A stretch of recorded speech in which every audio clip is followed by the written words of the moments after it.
Esse é o podcast Mídia e Marketing do UOL.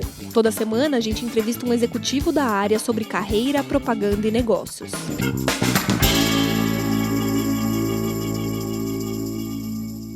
Voar sempre foi emocionante. Como tornar isso melhor? Meu nome é Renato Pesotti e essa semana a gente recebe a Lorraine Ricino, que é a diretora de marketing da Gol. Tudo bem, Lorraine? Tudo bom, muito prazer estar com vocês aqui. Qual é o maior desafio da Gol para falar de segurança para os clientes? Acho que, em primeiro lugar, a gente não trata a segurança como sendo um departamento dentro da Gol, né? A gente trata a segurança dentro da Gol como sendo algo entregável para o cliente. Então, parte desse princípio de que não é um departamento, uma área dentro da Gol, isso aí a segurança permeia a empresa inteira. E quando isso ocorre, significa que está nas entranhas de todos, né? A gente pouco fala sobre o assunto para fora porque ele é básico. Não dá para se imaginar viajando sem que se tenha segurança. Agora, para dentro, são tantas as discussões sobre o tema, discussões no bom sentido, né? São tantos treinamentos, horas de manutenção de motores. Tem tudo isso muito organizado dentro da Gol. Imagina que é uma empresa de operação, né? E a segurança em primeiro lugar.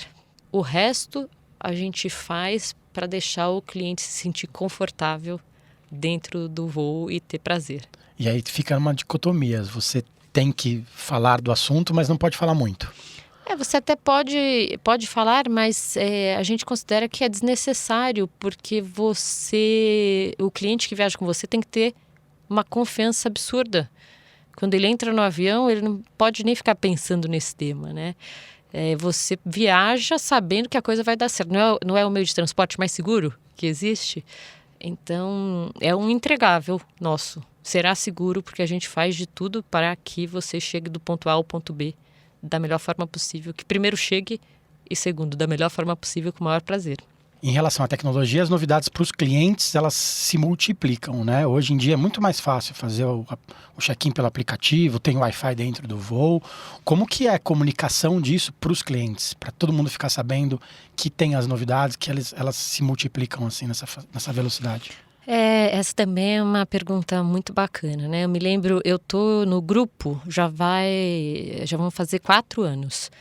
E a gente, na época, eu trabalhei 3 anos e pouco dentro do Smiles, que é o programa de fidelidade da Gol, e a gente lá também, óbvio, tanto quanto a Gol, que é a mãe, né?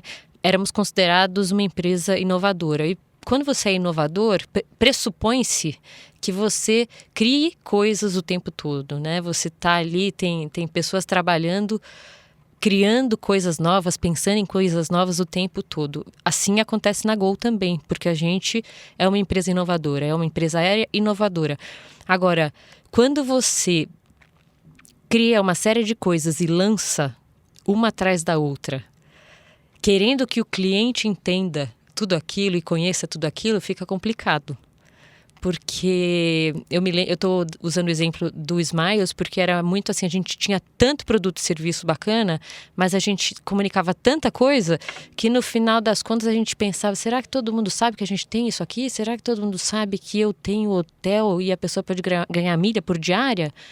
E na Gol você fez uma pergunta interessante também. A gente também tem muita coisa para comunicar, muita coisa nova. O que a gente vai fazer agora num planejamento que a gente está trabalhando, que eu estou chamando de 2020+, organizar as informações, todo esse conteúdo que a gente tem, porque a gente realmente já tem, para que ele seja comunicado de uma forma talvez faseada para os clientes. A gente quer explicar o que a gente tem de diferenciais para todos os tipos de pessoas que voam com a gente, pensando sob a ótica deles. Então, o que para eles significam aqueles nossos diferenciais? Quais são os diferenciais?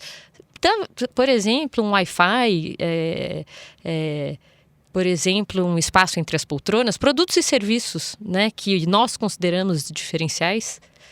As companhias aéreas vêm falando sobre isso, né, que obviamente daqui a pouco tempo qualquer um pode copiar o que hoje é um diferencial da Gol. Os concorrentes podem copiar e vice-versa. Mas o importante é saber o que cada pessoa que viaja com a gente enxerga sobre aquele diferencial, aquilo que a gente chama de diferencial. Mesmo Acho que isso é o grande diferencial. Mesmo porque vocês lidam com pessoas de todas as classes o tempo todo, né? É para todos. Um avião tem desde o executivo, vice-presidente, presidente de uma empresa, até uma pessoa que viaja de avião pela primeira vez, né? São expectativas diferentes. Perfeitamente. Como lidar com essas expectativas diferentes para que o consumidor, todo mundo fique feliz? Então, isso aí é um grande exercício empático. Se eu tivesse de empatia, né? Se eu tivesse que colocar para vocês assim uma palavra que está na nossa cabeça nesses últimos meses, é a empatia. Aliás, deveria estar na cabeça de muita gente, o tempo todo, né? Mas é realmente a gente se colocar no lugar do outro e não fazer as coisas achando que elas servem para todos, né? Exatamente por isso, porque, como você mesmo falou, o avião é um extrato da sociedade, né? O que a gente tem de pessoas ali dentro é um extrato, é um BBB. Então, como é que eu lido com a expectativa de cada um ali?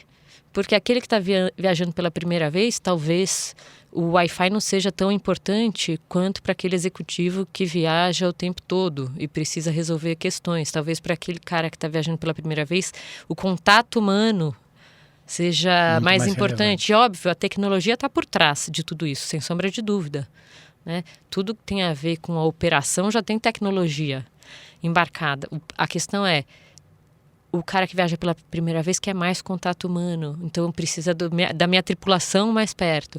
O cara que é o cara corporativo, ele quer o quê? Talvez ele queira sossego, não queira que ninguém fale com ele. O cara que é atleta precisa o quê? Precisa de mais espaço nas poltronas. O cadeirante, e assim vai. Por isso que eu usei o exemplo da diversidade, né?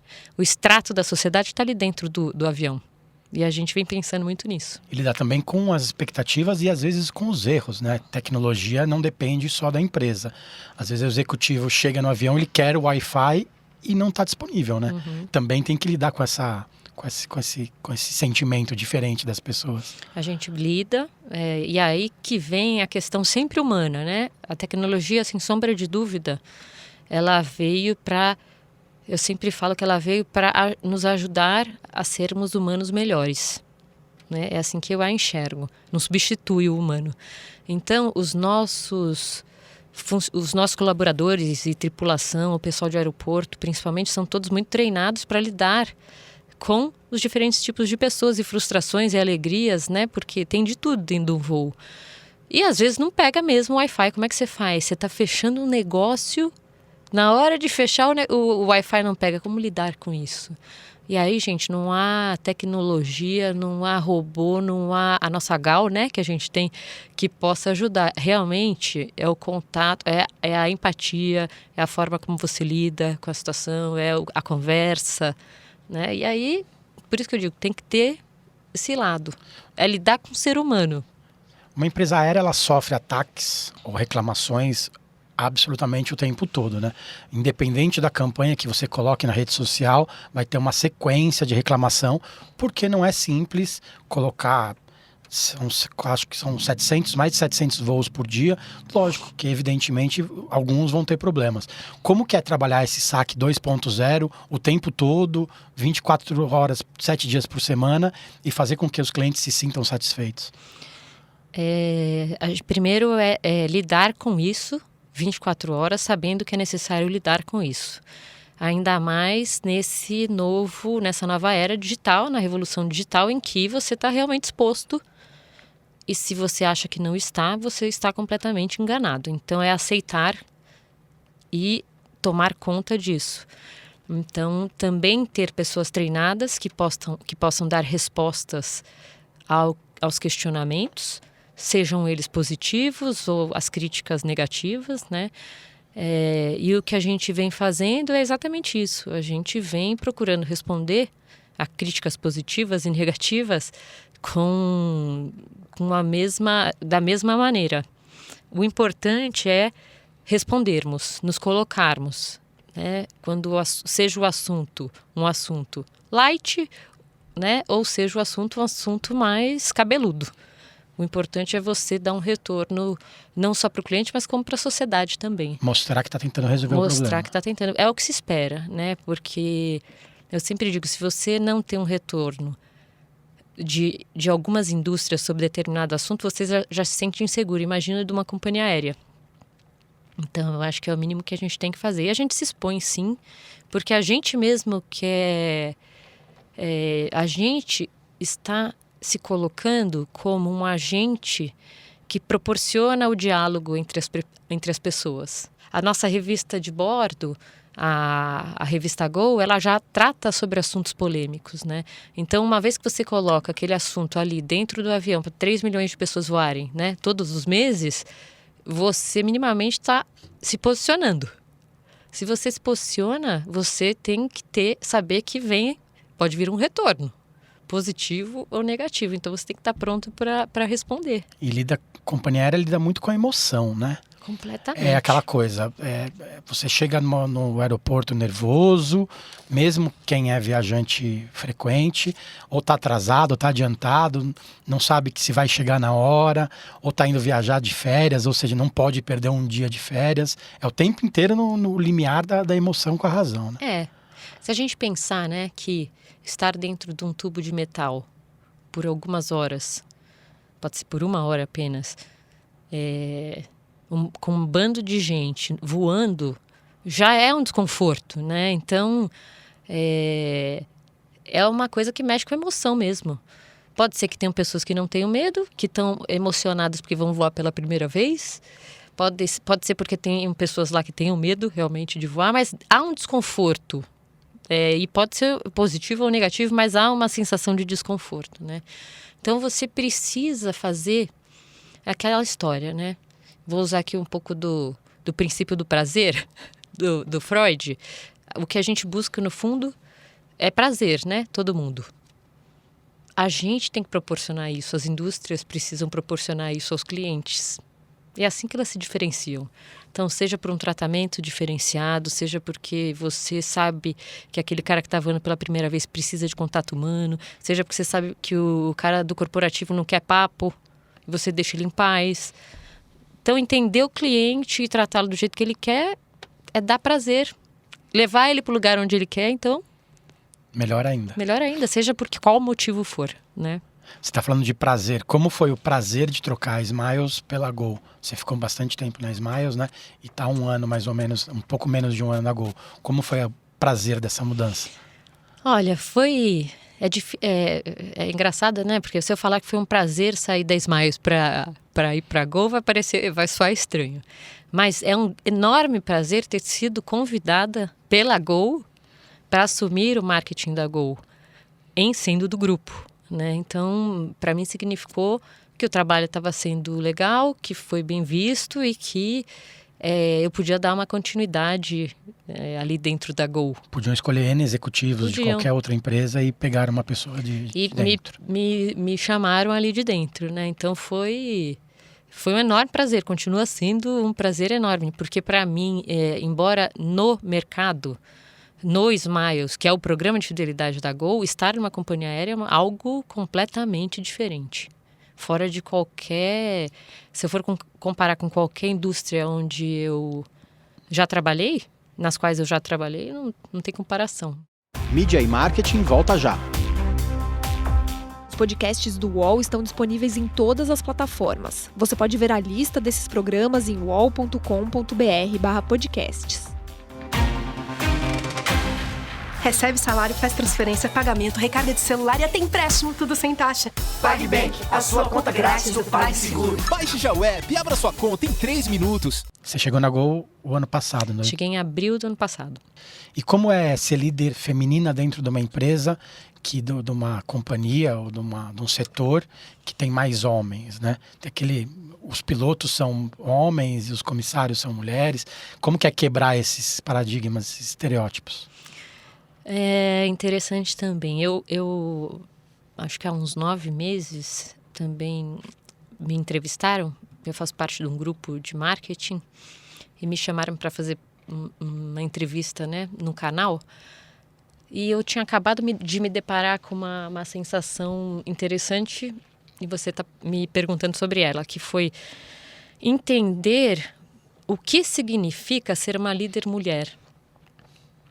Entender o que isso significa para pessoas ao meu redor, o time, para diversas mulheres que tem no time, porque talvez eu não tivesse essa consciência, porque as coisas na minha carreira elas foram acontecendo, eu sempre falo que pelos meus lindos braços compridos e não pelos meus lindos olhos castanhos, né? Então quando você vai trabalhando, você não tem muita consciência. E quando você não pensa nessa questão de homem, mulher, né? Feminino, masculino, feminista, machista, você simplesmente leva a sua vida e vai acontecendo. E vai construindo sua carreira. Mas quando você se depara com pessoas que começam a te questionar, nossa, mas como é para você estar nesse cargo com tanto homem, só tem homem na diretoria, e isso já ocorria na Smiles também. Quanto mais você vai crescendo, você vai se deparando com isso. E eu comecei a ver que isso fazia importância, que eu tinha que pensar sobre isso, tinha importância para as pessoas que me viam, para as mulheres que me viam, para o que está acontecendo no mundo, porque cada vez mais me chamam para falar sobre o tema. A própria Gol está fazendo um movimento muito intenso na direção da diversidade e inclusão. E aí a gente está falando de tudo, de raça, da mulher, né, de tudo que tem a ver com diversidade. E eu diria que assim, tem que haver uma mudança, ainda estamos longe, não na Gol, mas no mundo, né? Mas já há muita conversa sobre isso e já há alguns movimentos sendo feitos, o que para mim é uma grande coisa. O que não se pode fazer é não falar sobre o tema. E também eu agora tenho mais consciência do que isso significa. É um exemplo, né? Acho que é muito importante. Você falou de diversidade, né? E agora é patrocinadora da Confederação Brasileira de Futebol, das seleções, né? Antigamente, os patrocinadores só falavam da seleção masculina. Como que é também trabalhar com a seleção feminina, trabalhar com a seleção olímpica? 2020 tem Copa América, tem Olimpíada. Como que é masculino e feminina? Como que é pensar nisso mais macro? Então, é assim, é pensar como pensaríamos se... como a gente pensava antes, fazendo a masculina. Agora a gente não pode separar uma coisa da outra, né? A gente tem que pensar, vamos patrocinar as seleções, ponto. Independentemente do se elas são masculinas, femininas, misturadas, não tem mais isso. A gente não pode pensar numa coisa ou na outra. A gente tem que fazer. O ano passado eu me lembro que a gente lutou bastante ali. Lutou, não é que é uma luta... que foi uma briga, não foi isso, mas o mindset tem que mudar. O Brasil para ver o jogo da Copa da seleção masculina, né? As pessoas vão para casa mais cedo, saem mais cedo, fecha tudo. E eu lembro dos jogos femininos, ninguém podia sair, todo mundo trabalhando, a gente socou televisão em tudo que é andar. Compramos pipoca, quem quiser sair, sairia. Então, assim, como assim, né? Por que eu tenho que tratar diferente se os assuntos são iguais? Então, agora já está. Pelo menos a gente já está com isso. Não vai ser diferente. Vamos patrocinar as seleções.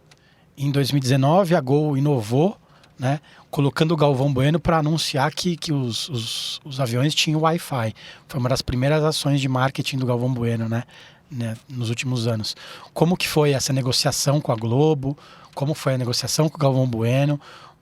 Como foi? Conta um pouco pra gente. No fundo, na realidade, o que a gente quis? A gente logo que soube que ele poderia fazer ações que não apenas dentro da Rede Globo, a gente já foi logo atrás, porque a gente achou não tem ninguém que fale, que represente, que tenha essa voz, né?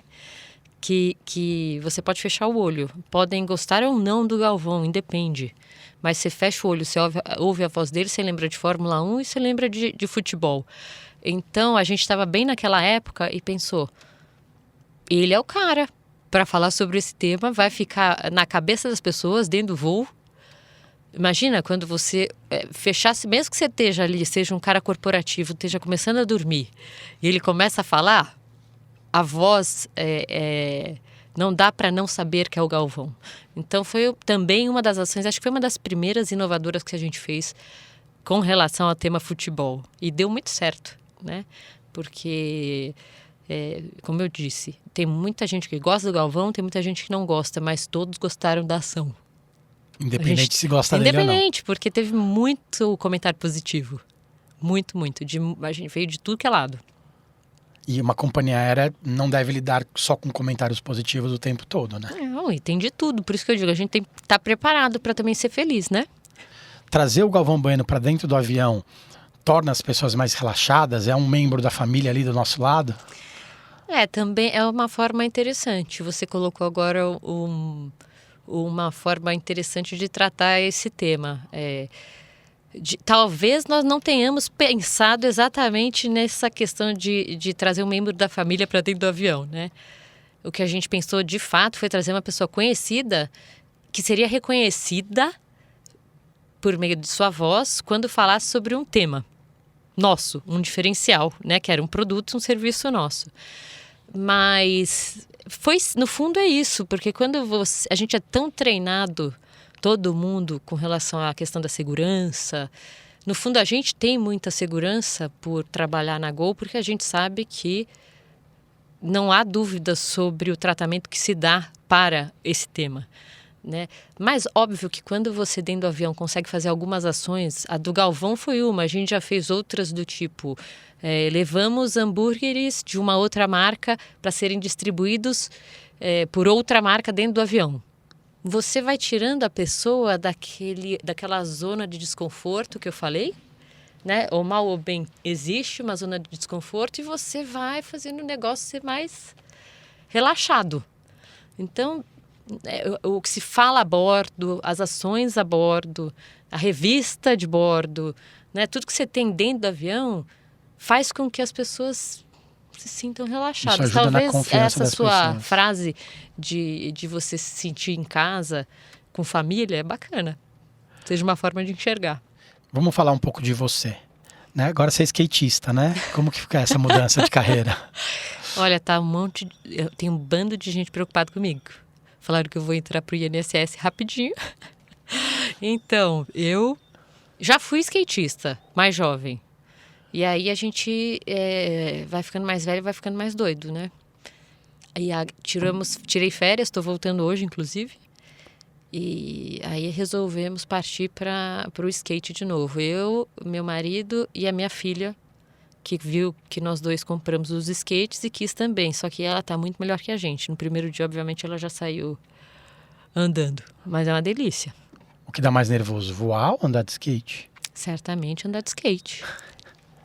Você é de São Paulo, né? Você teve a sua criação de São Paulo, você foi fazer faculdade fora do país. Eu sou de São Paulo, nasci aqui. Tenho os pais professores, ambos de português, então você imagina a cobrança, né, com a língua portuguesa. Meu pai ainda fala que eu sou muito chata com isso, mais chata do que ele. Eu falei que eu tive um professor chato, então. Eu estudei aqui, fiz administração. E depois, com comércio exterior, trabalhei 4 anos ainda com exportação aérea.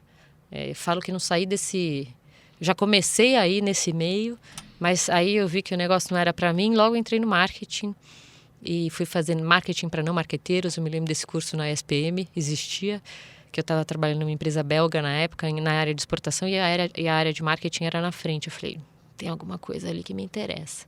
E eu comecei, faz 27 anos já que eu tô no mercado, mas aí eu fui fazer cursos fora. Fiz MBA aqui em marketing, depois fiz gestão empresarial aqui, parte em Nova York, mas sou também formada em algo interessante. Eu sou psicanalista. Eu sou psicanalista especialista em psicose e crianças. E aí eu parei um tempo, junho de 2015 a junho de 2016 eu parei para me dedicar somente à carreira de psicanalista, achando que eu já tinha parado, né, com o mundo corporativo. Mas aí me resgataram. Não deu certo. Vai dar. Eu tenho consultório, tá tudo prontinho. Meu plano, eu falo que é meu plano A. Eu ainda tô no B. Você vai migrar ainda com o tempo. Mas como dizia meu ex-chefe, eu preciso ter cabelo branco. Como eu pinto, vai demorar mais um pouco. Mas né? tudo é lidar com pessoas, né? Tudo. Independente disso. No fundo é isso. O marketing, ele é lidar com gente o tempo todo, né? Eu brincava que a minha mesa sempre foi curva de rio. Então paravam pessoas ali para conversar comigo de todas as áreas, de equipes diferentes. Eu falava, não é possível que eu não possa fazer nada com isso, porque eu paro para conversar e não ganho nada, vou começar a cobrar. Mas brincadeiras à parte, eu gosto muito de gente. Eu gosto de fazer essa análise, entender o consumidor, a questão da empatia, né? É por isso que eu acho que a revolução digital é mágica, porque você consegue tratar, tirando o tiozinho lá da vendinha da esquina que tratava todo mundo, né? O cara que queria 1 quilo de açúcar, o outro que gostava de 1 quilo de café, pelo nome na cadernetinha. O que nos propicia isso hoje em dia é a revolução digital. A gente tem os dados das pessoas, a gente sabe o que elas gostam. Óbvio que tem pessoas que se sentem invadidas, né? Mas também que bacana você receber uma oferta daquilo que você quer, né? Na hora que você Na quer. hora certa. Que legal também. Não precisamos exagerar, né? Mas eu acho incrível. Então, adoro. Mas também sou psicanalista. Se quiserem marcar uma consulta. Tá liberado. É mais fácil ou mais difícil pedir aumento para você, então, com isso? É mais difícil. Ainda bem, senão eu tinha que perguntar para a equipe depois. É mais difícil. Porque eu vou fazer uma análise toda profunda. Imagina, todo mundo acha que eu tô sempre analisando as pessoas, né? Deve ser fácil trabalhar. Conta pra gente uma campanha que você tem muito orgulho de ter participado nesse seu tempo de carreira. Olha, eu poderia citar algumas, né? Porque foram algumas, várias ao longo da carreira, mas eu vou citar uma aqui da Gol mesmo, né? Não é para ser piegas não, mas é porque foi muito legal. A campanha que a gente fez da Copa América no ano passado. Ela foi, não é o planejamento, não foi uma campanha de planejamento, ela foi uma campanha pontual que a gente fez, mas a gente estava no momento na empresa havia questões, uma série de questões acontecendo, a gente também estava não cortando custos, mas não querendo usar dinheiro para investimentos em ações que talvez nós deixássemos para fazer mais adiante. Então, tivemos que usar muito a criatividade. E aí, nisso, você começa a colocar as pessoas para sentarem juntas, para conversar, áreas diferentes. E a Copa América foi uma delas, porque a gente fez ações muito bacanas e com ideias de todo mundo ali dentro. E aí, logo em seguida, eu queria dar um outro exemplo de outra, foi a Black Friday de 2019, lá dentro da Gol, porque foi uma campanha, sem sombra de dúvida, primeiro que ela foi o recorde de vendas, né, a época da Black Friday, lá na Gol do ano passado, mas principalmente porque a gente fez ela internamente, com a ajuda de todas as áreas, foram mais de 70 pessoas envolvidas, e no final a gente tinha um war room gigante, todo mundo trabalhando dia e noite, então foi uma campanha assim que deu muito prazer de fazer, os resultados, todo mundo visitava o war room, do presidente, as pessoas do conselho, os diretores, e todo mundo junto, imagina toda a equipe de TI, de vendas, de marketing, todo mundo engajado, então a transversalidade falou muito alto. Quais ações da Copa América você pode destacar que você achou mais legal? Uma da Copa... tiveram algumas. Uma que a gente fez, que eu nunca me esqueço, foi uma ideia... A gente tinha tido uma outra ideia, mas no final das contas ficou difícil de viabilizar. E a gente fez essa que a gente chamou de Vai Peru. Que era... A gente foi para o Maracanã, que foi na final. E a gente... Era o Peru e o Brasil, né? Na final. E a gente contratou um humorista. E ele precisava conseguir que os peruanos dessem seu ingresso. Se eles dessem, eles iam ganhar uma viagem para o sul, para Florianópolis, com o hotel. E a gente daria esse ingresso para pessoas que não tinham acesso, nunca tinham ido ao Maracanã ver o jogo. E no final das contas a gente não conseguiu só peruano, a gente conseguiu um argentino também. O que foi muito legal. Então conseguimos 4 ingressos e a gente levou para dentro do estádio 4 pessoas que estavam vendendo cachorro-quente, hambúrguer ali no entorno do Maracanã, que nunca tinham entrado no Maracanã. Então viveram a vida ali vendendo em jogos, né, produtos. E isso foi... E além do mais, eles sentaram perto de mim. E choravam, o choro dele. A gente fez a ação, como a gente gravou tudo para a rede social, a emoção era tão grande que a gente chorava de vê-los chorando, né? Porque eles nunca tinham entrado no estádio e ali todo dia no Maracanã vendendo, né, seus produtos. Então, assim, uma emoção tão grande, com uma ação tão simples que a gente pode fazer, né? Então eu acho que essa é uma que me marcou demais. E me fala uma campanha brasileira ou internacional que você queria muito ter participado, achou a ideia genial. Foi do Burger King, que eles fizeram no México, mobile, né? Que eu achei fantástica, que eles aproveitaram o trânsito, né, do México para fazer delivery de Burger King. Então, foi assim, uma coisa simples que você, no fundo, aqui na Marginal, se tivesse alguém fazendo delivery de qualquer coisa, né?